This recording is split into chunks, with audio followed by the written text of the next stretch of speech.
ஏய் லதா, எப்படி இருக்கீங்க? நல்லா இருக்கேன். நீ எப்படி இருக்க? ஆளே அடையாளம் தெரியல, பெரிய பொம்பளை மாதிரி இருக்க. பார்த்து எவ்வளவு வருஷம் ஆச்சு, இன்னும் குமரியாவே இருப்பாங்களா என்ன?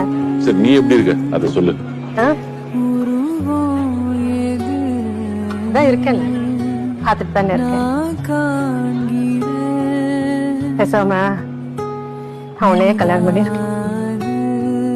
நீங்க தான் இருப்ப, ஏதாவது வேணா கூப்பிடு, சரியா? அதான்